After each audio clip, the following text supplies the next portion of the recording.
Absolutely. Let me bring in very important point, Dr. Anand Ranganathan. Dr. Anand Ranganathan, now we know that the Burhan Wanis have been created not by a reaction to the perceived injustices of the state of India, but because of what they're being fed by misguided, hate-mongering mullahs.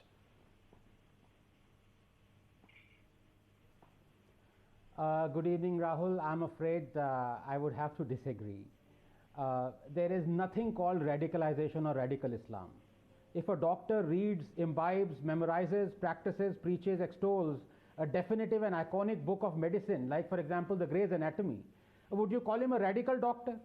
Likewise, if a Muslim reads, imbibes, memorizes, practices, preaches, extols a book that explicitly defines who a believer or a non-believer is, 33, 36, 3, 132, 8, 2, 49, 15, and has more than half of its verses asking for the complete destruction and annihilation of non-believers, polytheists, Jews, Christians, and saying that they are the worst of creatures, 98.6, never to be married with, 2.221, they should be condemned to eternal roasting in hell, 4.56, that no other deity has the right to be worshipped except Allah, 40.62. Does he become a radical Muslim?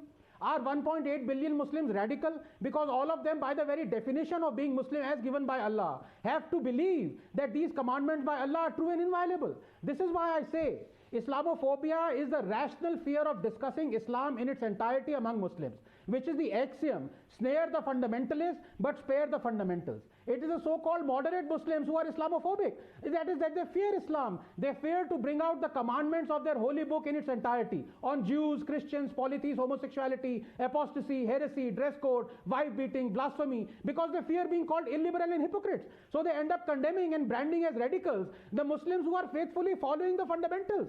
The problem, Rahul, is intractable and it cannot be solved because 1.8 billion Muslims will never allow a handful to dictate that those verses mean something else. Please give me 30 seconds. The disbelievers of that time, polytheists, Christians, Jews, apostates, were seen to possess certain characteristics, and it is these characteristics that are condemned and ordered to be punished by the Holy Book. The orders are not for the non-believers of that time. They are for anyone who possesses these characteristics for all time. All Muslim schools accept this. 1.8 billion Muslims accept this. So they are wrong, and these handfuls of deceiving poster boys of secularism are